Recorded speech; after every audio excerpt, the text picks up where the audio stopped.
All right.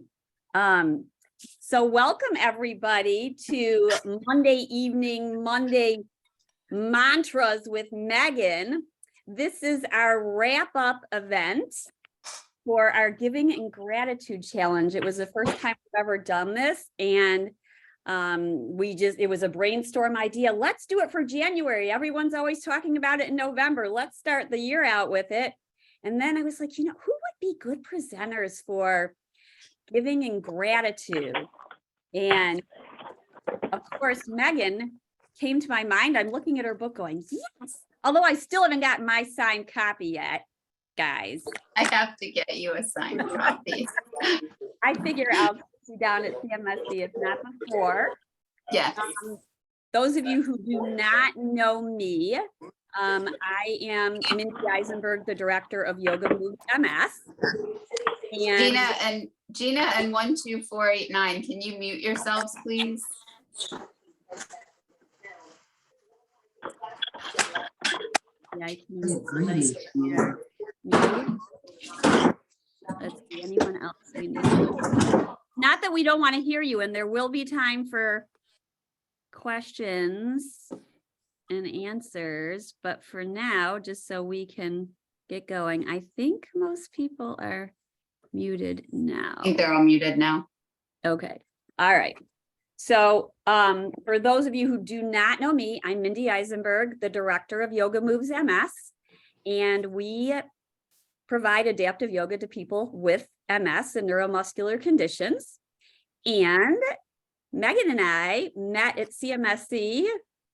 I was trying to look it up. I think it was 2017 or 16.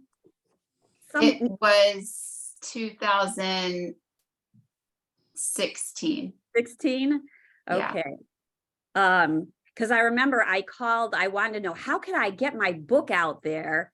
And I called CMSC, and then they said, oh, we have somebody you need to meet.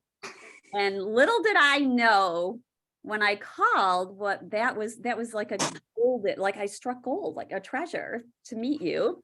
And together at CMSC, we do a lovely 6:30 a.m. yoga class for people who actually get up for sunrise to do yoga. And that's been a really nice annual reunion. And yeah, that's been awesome. It's been really nice. And except at 6 a.m. Give us a little more credit. Yeah, really nice at 6 a.m. Like, yeah, go to bed really early the night before. But that's actually how yoga and meditation were meant to be done, right? Like, right.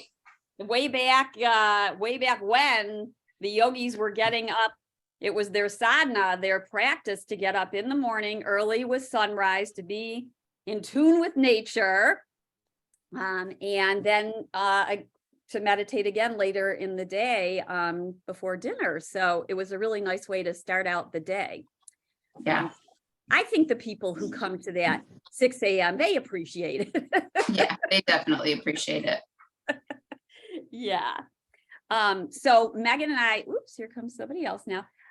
Megan and I discussed over the years potentially offering classes together, and then we recently decided, let's do it. So now the Yoga Moves MS and the OMS adaptive yoga virtual classes are in one schedule, and you can find them on our website. In fact, Chelsea taught this morning from OMS, and then Julie taught at noon from Yoga Moves MS. And I mean, it's like having the best studio ever. It sure is.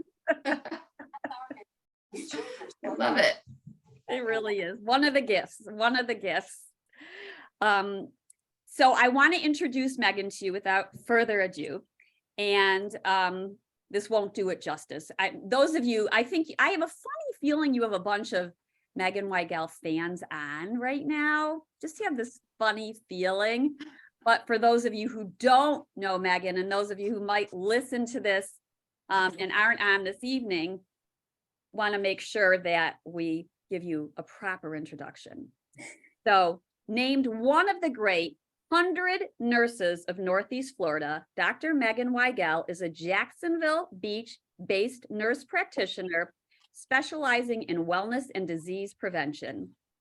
After leading yoga classes for people living with MS, Megan realized something bigger than traditional medicine was at work in the body's healing process. She pursued an integrative medicine fellowship at the University of Arizona, and shortly after completion, started her own integrative medicine. She prescribes mindfulness practices as a key component of calming the nervous system and readying it for wellness. Megan is an advocate for the importance of one's personal story, the search for meaning, and the value of relationships in the healing process. She finds her own healing in the stillness of writing, in the movement of yoga, running and surfing, in travel and in service to her community.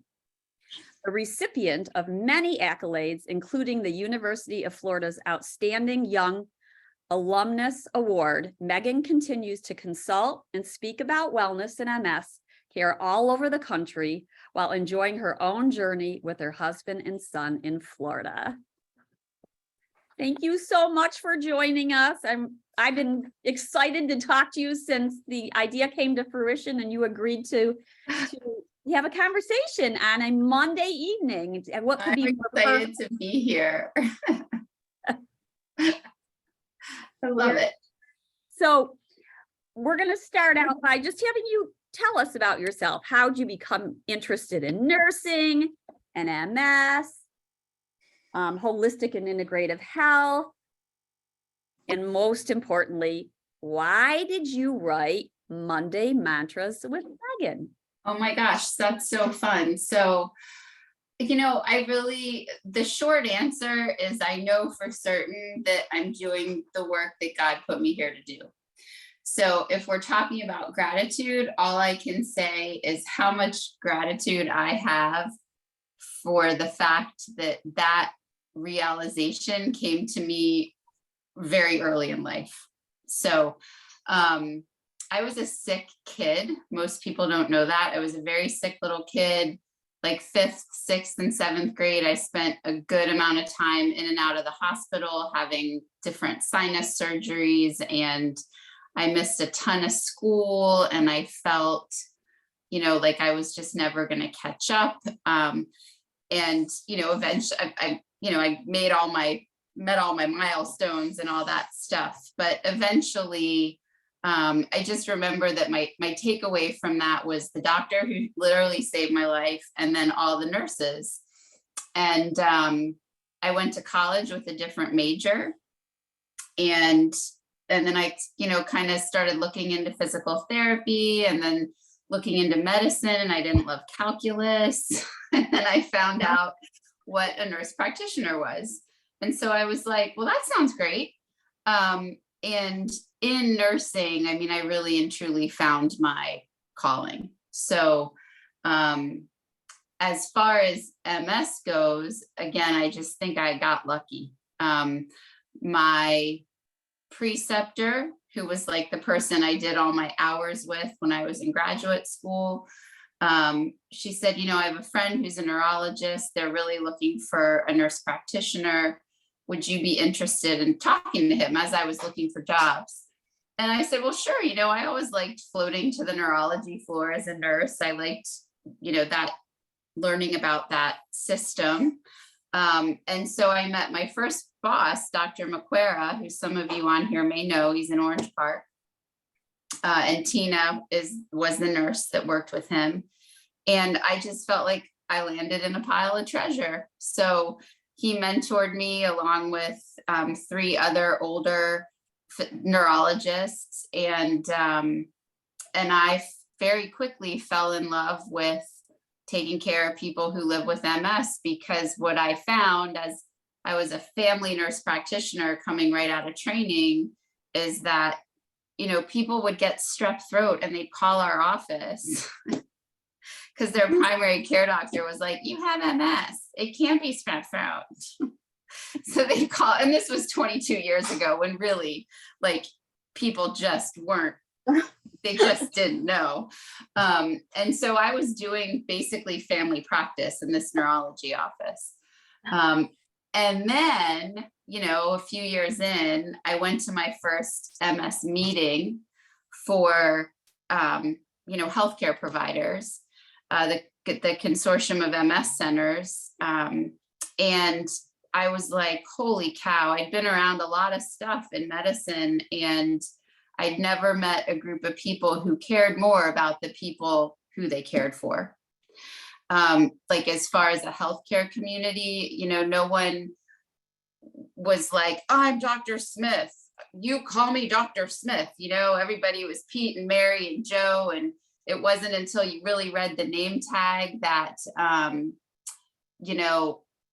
someone was a PT or a nurse or a doctor. Everybody was just there to take better care of people living with MS. And that's what got me. Like, that's what hooked me. I felt like this is the right place for me to be and stay, because I care about these people. And then there's this army, behind them trying to make things right for them. So that's my short, long story. Monday Mantras with Megan. As a little girl, I always wanted to write a book. And I have literally like those huge Tupperware things. Like I started keeping journals probably in kindergarten or first grade.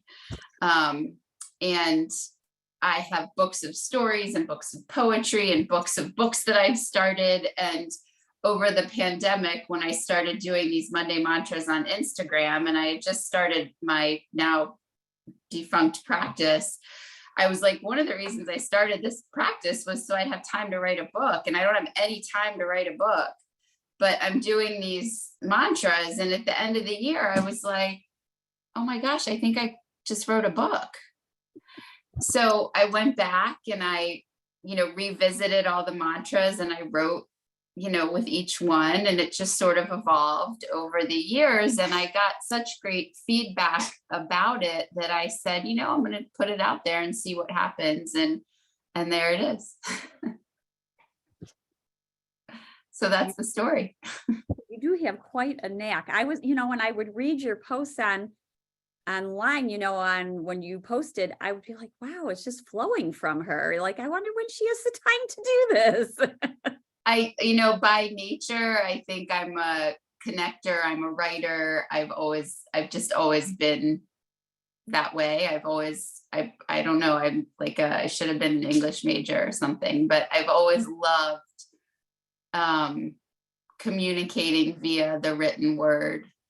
And in a way that, evokes emotion, I guess, from people, like, so that makes people feel connected to something deeper in themselves. And that's what I hope that the book does through my experiences, because those mantras, each story about them is about an experience that I've had that's allowed me to go, into a deeper place, or, achieve some level of healing for an issue that I've had.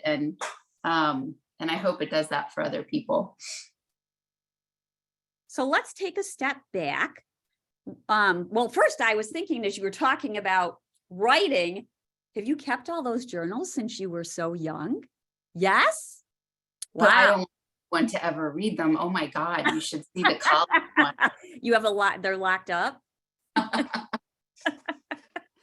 not locked up, but ooh. They're treasures. They're I treasures. might have to burn them if I ever run for president. Don't keep them in the garage. Do you ever go back to them? I do. Yeah. So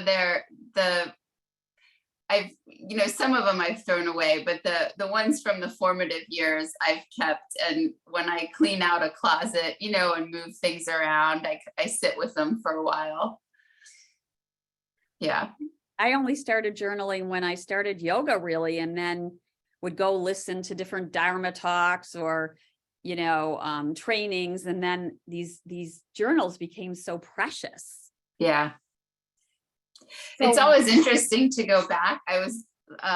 I follow Glennon Doyle on Instagram, the Glennon Doyle Melton Love Warrior, and oh gosh, what's her latest one? It's in here somewhere. She's a writer. Her blog is Momastery. She's married to the soccer player. Oh my goodness. don't worry about it. We'll look it up and we'll put it Anyway, she was like doing her writing for the day, and she pulled out a journal from like 3 years ago and went to like that day 3 years ago, and she was basically writing the exact same thing about herself. And she was like, man, I wish I could say I learned. just a little bit of recycling. Yeah. So when did you begin your yoga practice? So I started yoga. I was probably 25 doing Bikram. So Bikram is the hot stuff. For those of you really who hot don't stuff. know, some people argue that it's not even yoga. Abby Wambach, thank you, Sarah. I wanted to say Mia, it's not her, it's Abby. Glennon and Abby are married. So Bikram is literally like 108 plus degrees, 26 postures. It's very specific. You do each posture 2 times, 60 minutes per set, 60 seconds per set, 30 seconds second set. And you're looking in a mirror, and there is a lot of ego in the room. And, you know, as a person who was a recovering gymnast, let's say, recovering like dancer, cheerleader, I was like, oh, I'm good at this. You know, there was no yoga in the yoga for me, and no one taught me what to do. And so at some point, like within my first 5 classes, as we're in camel, I had a panic attack, and I landed on my back hysterically crying. And I was like looking around like, is this happening to anybody else? Is this happening to anybody else? And I've always been emotive and sensitive to energy and where it is in my body and all of that stuff. And all I knew is afterwards I felt really good. And so I said to my teacher, like, what was that? And Michael, he was French. Michael was like, oh, Megan, yes. Oh, it is wonderful, isn't it? You know, and what the body releases in yoga, and, you know, and your heart is open. And I was like, what is this guy talking about? I just had a panic attack. That cracked your heart right open. Right open. So, bend. oh, it was great. And I actually looked forward, as much as I like in anticipation could feel it happening every time I went to class. I wanted it. I just wanted it to happen. At that time in my life, I was just learning how to deal with the anxiety that I'd had my whole life. And so for me, that was a great way for it to show up and then be over. And then fast forward, I mean, really almost 10 years later, I was still doing Bikram, and I had I was seeing, I'm trying to think, 2010. Yeah, I had been seeing a nutritionist, and like just trying to heal from some food issues that I had. And I'd been pregnant. My husband and I at the time had lost a pregnancy pretty late. And a new yoga studio had just opened, and my nutritionist said, you know, I think you should try out this kind of yoga. And for those of you who are on, I think there are some of my Jacksonville people on, it was Big Fish, which was where we started OMS yoga. And that was the first time I did like yoga as a mind, body, spirit discipline. And that's where I did my teacher training. And that's where, you know, really all the understanding and what's the word I'm looking for, not incorporating, but and that's a word, but it's not the one I'm looking for. Integration. Integration. Thank you. That's where all the integration happened. So, yeah. That's pretty beautiful. Yeah. So if you had to pick, how do you benefit from yoga? Do you still practice yoga? So I practice a little bit. In your free time? No. So my husband goes to yoga like 5 times a week. He and I have a Bikram date most Sunday mornings. Oh, and I practice, like with the new year, I've started going to a 6 a.m. a 6 a.m. vinyasa class. That isn't always vinyasa, because I found like through the years of doing like the power yoga vinyasa, my body doesn't want it or like it anymore.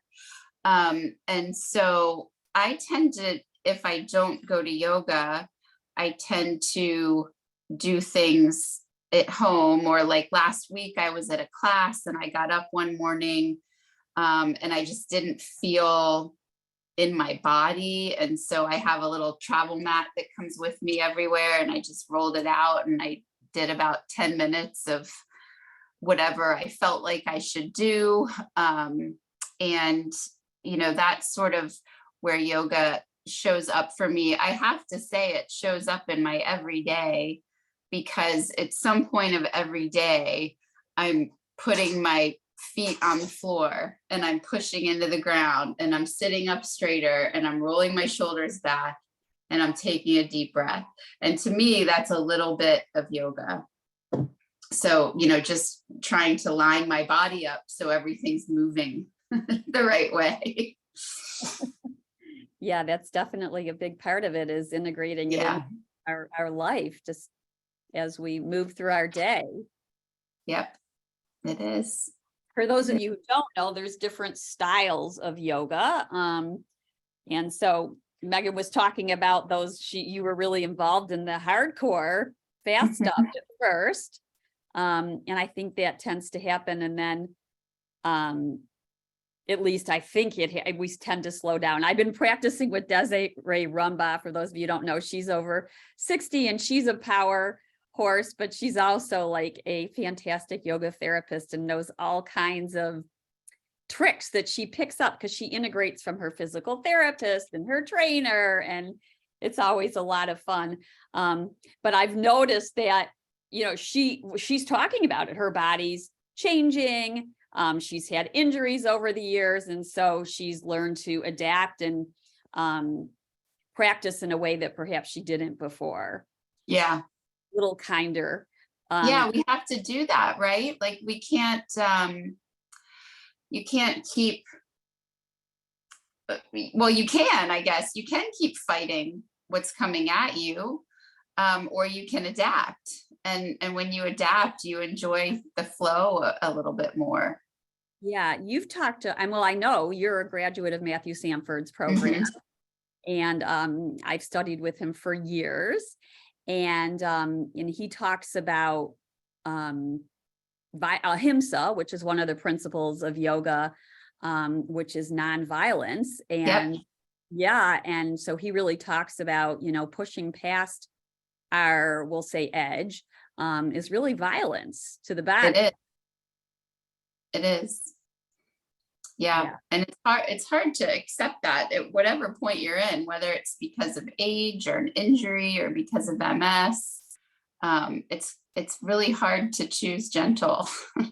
It is. We get mad, we get angry, and he talks about it from the standpoint of having a spinal cord injury.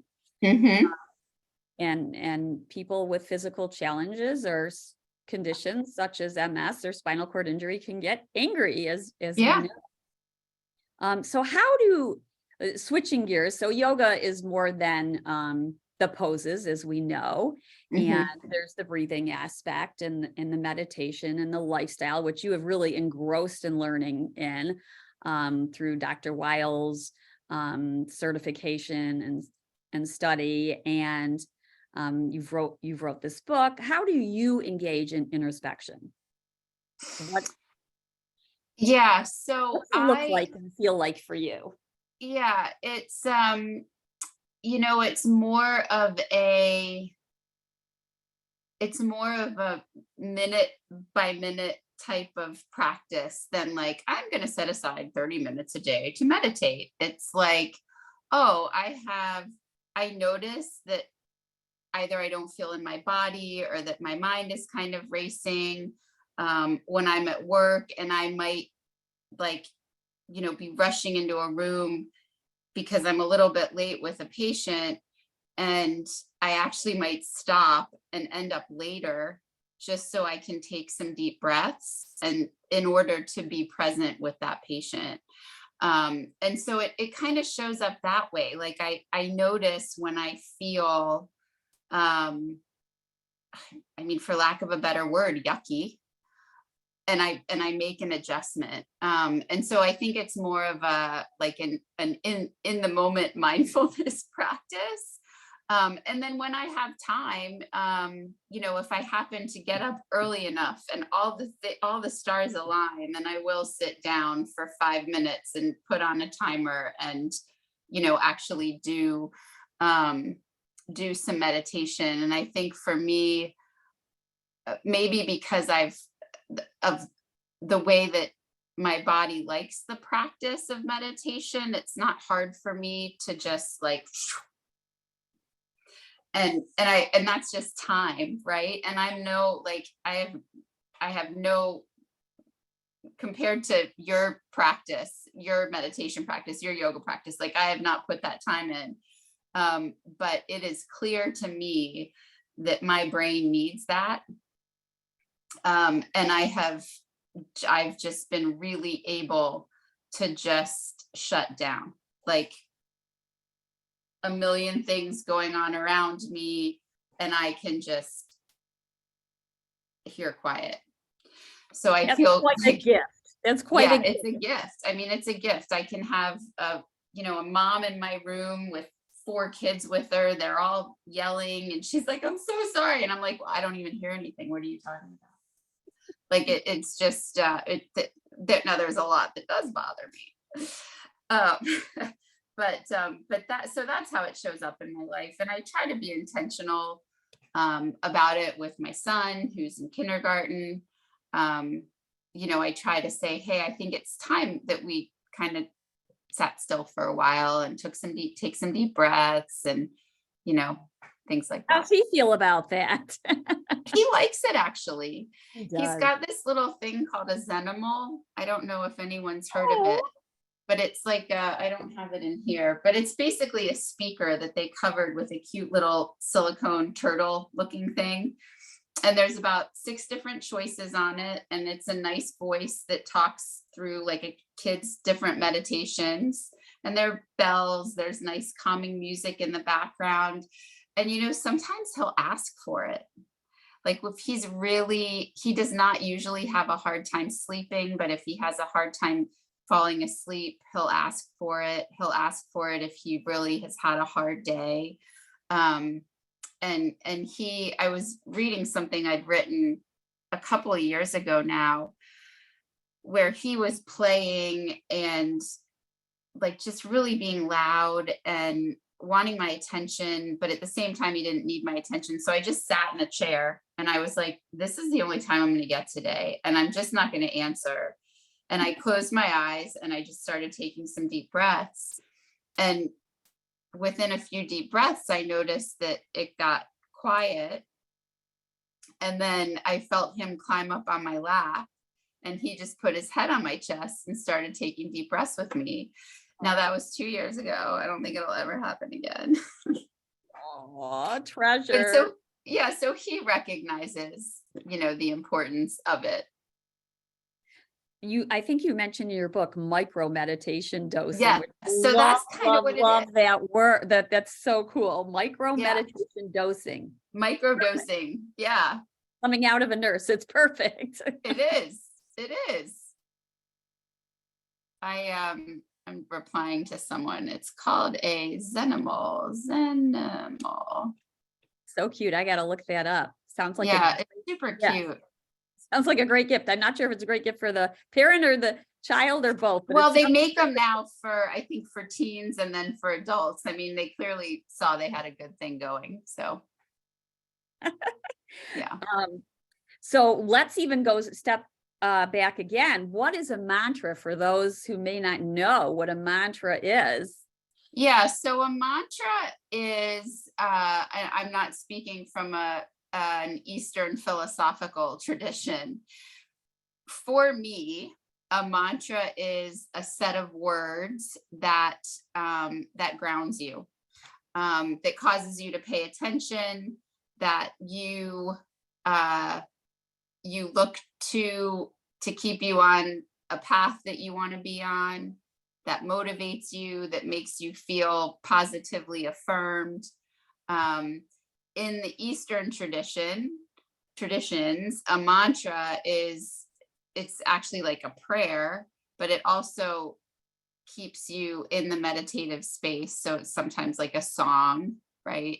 Like Kathy asked for an example of a mantra. So Om Shanti Shanti is a mantra in yoga. Just Those Om. it's Sanskrit words. In Sanskrit. Yeah, they're Sanskrit words. And a mantra would be something that holds you in meditation.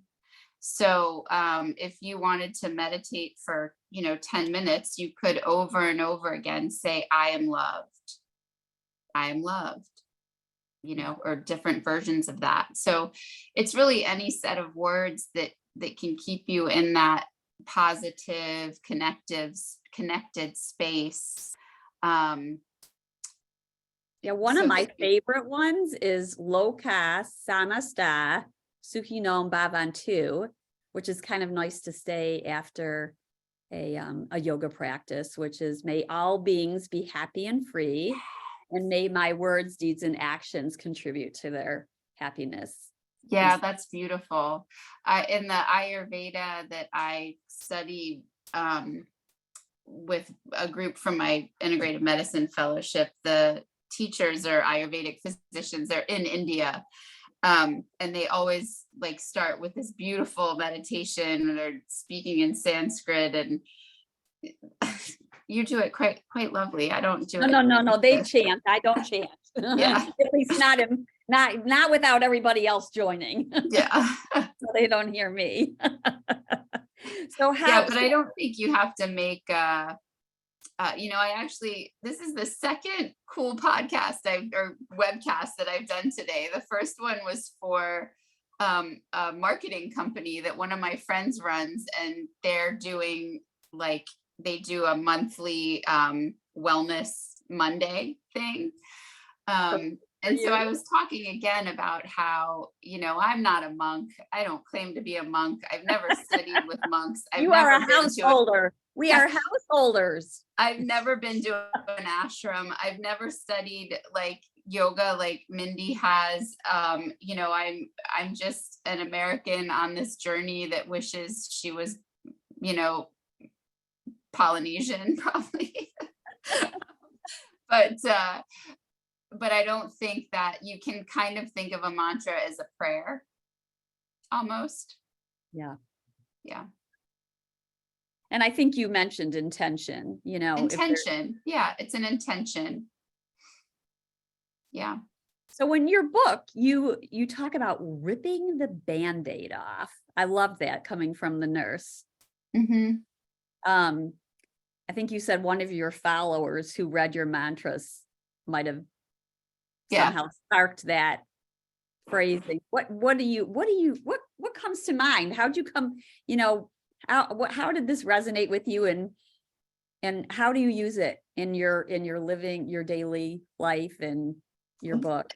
I think a lot of times people try to dance around the issues, that they have, or that the things that are happening to them. And so in those initial Instagram videos that I did and stuff, it was during COVID. I mean, it was during the beginning, and I just didn't hold back with my emotions and things like that. And it turns out that what I was feeling, a lot of other people were feeling, but they were afraid to say, or they didn't know how to say. So that was something that a person said to me, that like, we could keep nursing this forever, or we could just, rip the Band-Aid off and let the air get to it, let everyone see it. And, in all its ugliness, there's actually beauty behind all the things that we're trying to, to get through. And so that's what the meaning was behind that.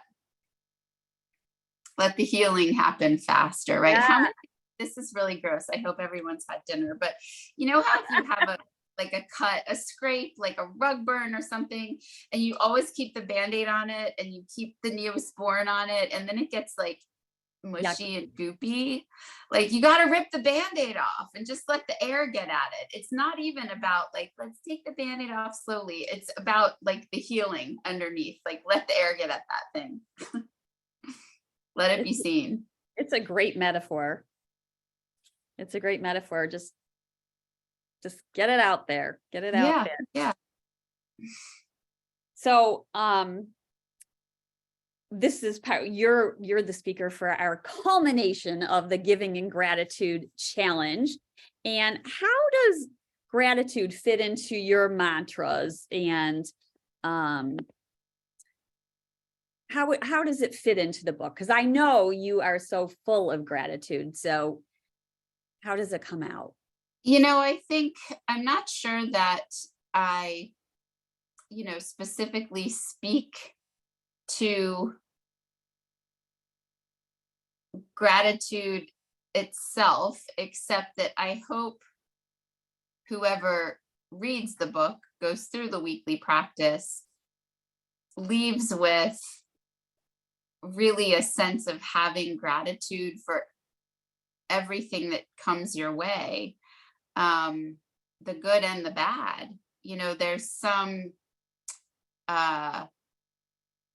There's some goodness in suffering, certainly not always recognizable in the suffering, right? But when you look back at the events that have happened in your life, B wouldn't have happened were it not for A, and C wouldn't have happened were it not for B. And it's the way that the things roll out. So having gratitude for the way the things rolled out, because you got to hear, is I think the takeaway in the book. And that's hard to do, but certainly I just came off of like a 6-day course, like certification course that was really rigorous, but it was a healing modality. So at the same time, like I'm sort of like, but I got home from the airport at 12:30. At 1:30, I was still awake. I got up at 7. There are, low piles of laundry. My suitcase is unpacked.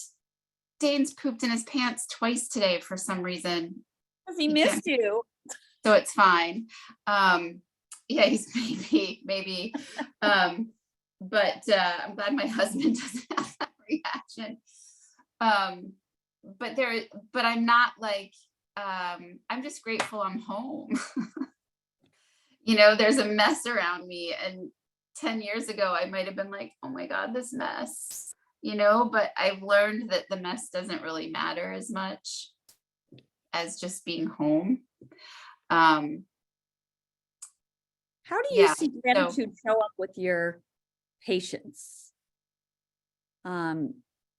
Meaning patients expressing gratitude or living life with gratitude, or do they find gratitude? I mean, you're seeing patients, people who have MS or another serious condition, and how do they use it as a coping skill, and what have you seen? I mean, the ones who do, yeah. the ones who grab onto it when I suggest it, or the ones who have already been practicing it, are a totally different species than the ones who don't.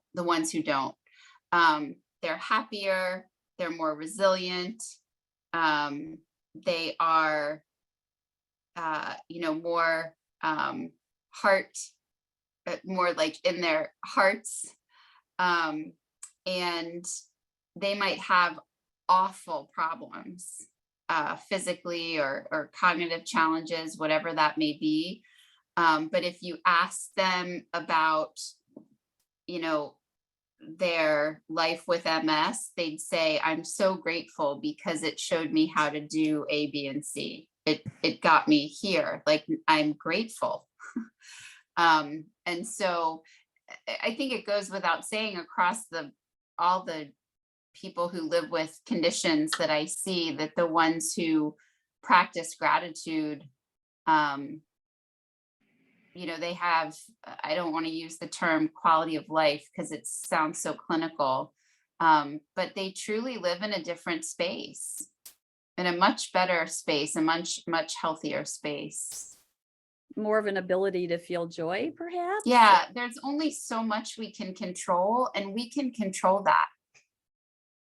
We can control how much gratitude we give away, how much gratitude we think about, how much gratitude we feel. And in that is the joy. Yeah. Do you think they have a formal practice, or do you think it's just more innate? Oh no, a lot of people do. A lot of people keep a gratitude journal. They keep either or like they sit down to dinner and they go around the dinner table with their family and they each say something they're grateful for, or they might just name it in prayer at night or in the morning. But many people that I've met, just they express it verbally. You can, like, in their interactions with people, they're so, I'm so grateful I sat next to you in the waiting room, or it was such a joy to meet you, thank you for showing me about. They also learn a lot more because they're open. People are like, oh, I want to talk to her, what's she all about, she seems really cool, so I don't know, maybe 50-50. I'd say it's 50-50 on that. That's pretty high. I really did not realize that many people had an actual gratitude. Well, no, I'm saying, like, of the people I see who practice gratitude, I'd say 50% practice it formally and 50% walk the walk. Yeah. Well, we got to practice in order to walk the walk. Yes. First speaker, Dr. Amy Sullivan, I thought, I said to her, well, how many times do you think you should practice gratitude in your day? And I thought she'd say, once in the morning, once in the evening. And she said once an hour. Once an hour. Yeah, that she does it once an hour. Yep. I told this group today, I said, think about keeping like a little jar on your desk and just write something down on a Post-it note that you're grateful for, put it in the jar, and then challenge yourself, because just looking at the jar is going to stimulate you to say, oh yeah, I'm grateful that I just had that conversation with that woman, or I'm grateful that, I just felt like smiling for no reason, or I'm grateful, anything, like, I'm grateful I had lunch to eat today, grateful I have an office to work in. There's you can get really big or really small about it. Absolutely. It's one of the, I think one of the best studied methods of improving your mental health is gratitude journaling. Yeah. Who would have thought they studied it, but they did. And it's so powerful. It is. So how do you define grace? What is grace to you? Oh, grace is. I feel like you're so connected. You're one of those people I go, oh, she's so connected to grace. I know grace is a journey. I think grace is having gone through really hard things or not, but being able to communicate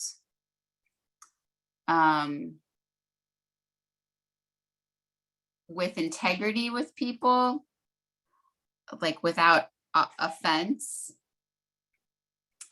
It's connection. You talk And about, I'm thinking with other people, but I'm thinking about, I'd apply the same things to yourself, right? Like to have grace, you really have to be willing to let things roll off your back and to give yourself a break. You have to be willing to give yourself a break, and you have to give yourself a break without judgment. And you also have to be willing to, speak up for what you believe in, and, stand firm in that, and be respectful. And there's a lot that goes into grace, but I think ultimately it is the gift of, I don't know, I want to say like it's the gift of letting go. beautiful.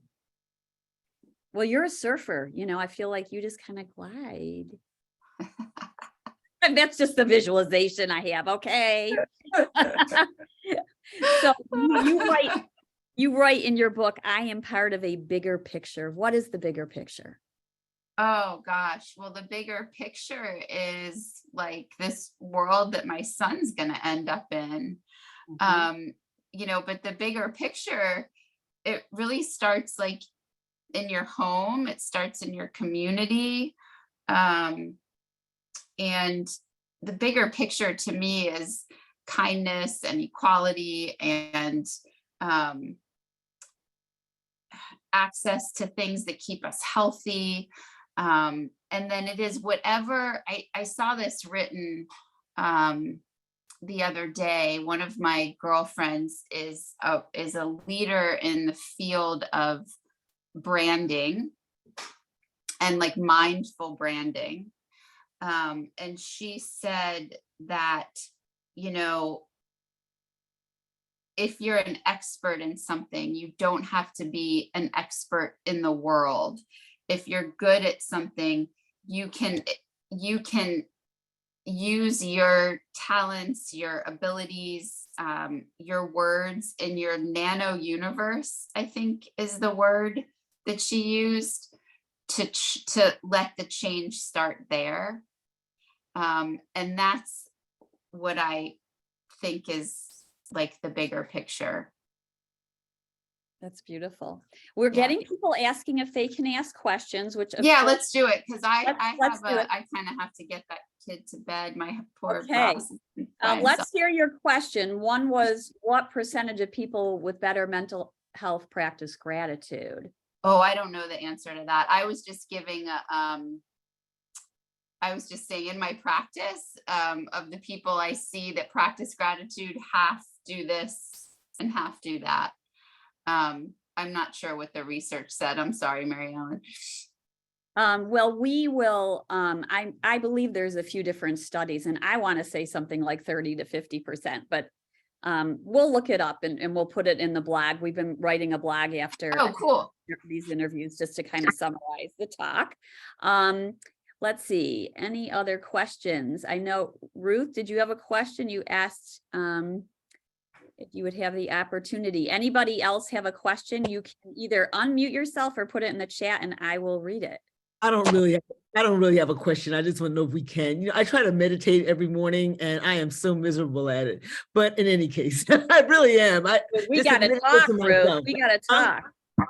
I'm just not good at it. But I do, it's the way I start my day every morning. I have a great app and I'm going to keep going with it because maybe something will sink in. Thank you. The practice of meditation is beginning again. Like that's just what it is. So you just keep at it. I know. But I feel like I'm just really like spending time with them every morning. But I'm that's okay. I'm just going to like keep at it. Yeah, but you can't really be bad at it. All you can do is practice it. That's what they keep saying. I know. Thank you. Thank you. Thank you. Yeah, I know. She knows. She just needs to hear it again. No, you can't be good or bad at meditation. There's a lot of wonderful apps out there and teachers out there. And so many different types of meditation. If one doesn't resonate with you, perhaps another one. I mean, the way Megan journals is really a form of mindful writing. So there's don't give up on your meditation. You know, practice. Mindy, I totally agree with you. There are really great apps. And I think on Calm alone, they have like 5 or 6, more than that, just kinds of stuff. Yeah, there are a lot of good apps. And I've been writing in journals. I did that my whole, like the first 25 years of my, first 50 years of my life. But, you know. That's beautiful. I'm not as deep as you. Let's leave it at that. I don't know. Don't know about that. Someone says, oh yes, Insight Timer is a free meditation app. There's Calm, there's Headspace. There's so much out there. There's so many great teachers who have some YouTubes out there. One of my favorite is Tara Brach. You can go on her website and literally hundreds of meditations for free. We have them now on our on-demand, which you're welcome to look at there. I love holding meditation sessions. It's a lot of fun. And I just started studying with someone I'm loving. There's so much out there. There's so much out there now. It's like, how much can you devour in a day? All this content. One says a lot of monks will try to practice gratitude with every breath. Very challenging to achieve. That's beautiful. That does sound very challenging with every single breath. Wow. Any other questions before Megan puts Dane to sleep? I saw one. I think Asha said, how long did it take you to write your book? So 2020 was COVID. That's when I started writing the mantras. In 2021, I wrote with the mantras. In 2022, I did the audio video subscription while I put the book together. And then the book came out in September of 2022. So almost 3 years it took. It was a labor of love for sure. And if you guys are interested, so the book's available on Amazon. It's Monday Mantras with Megan. And then the subscription to the audio and video content, if you use, I'll put it in the chat. It's an old code. A code they can use on the website? Yeah, I believe it's, oh no, this is a new one. So this is Joy 23 makes all the content $5. It's just a one-time $5 fee. And I'm trying to it releases once a week. So whenever you start it is week 1, which doesn't go with the book. So I'm trying to get my web person to just once you pay the $5, you can log in and see everything. So then you get a guided meditation each week. That's quite a deal, Megan. Yeah, quite a deal. Sarah says, thanks so much for both of you. Very grateful. Miss my old Sarah. Monday mantra emails, but I've got the book. So it sounds like if you sign up, you get the emails again. Yeah. Well, Sarah, if you already have an account. So if you sign in to your account with your username and password, you should be able to download everything or see everything. Wonderful. Make sure to check out her website, mondaymantraswithmegan.com. And thank you all for being here this evening. And I'll say too, so the yoga that's in the book, I did just a quick little video of it. It's a standing practice. And as soon as I have time, I'll do it in a seated version. It might take me another 2 months to get that done, but it will be there eventually. Michelle. So Megan, I was very ill as a kid too, from the time I was like 13 and then I was terminal at 17. Oh Do my you- gosh. Yeah, and then like I honestly didn't think that I would see every birthday after that. So do you think that because of us being so ill as a kid, and now I've done breast cancer 4 times and I have MS, don't you think that we look at the world a little through different lenses because of what happened to us as a kid? Possibly. And nature nurture, right? Because there are a lot of kids who had bad stuff happen to them that are not in the same place as we are.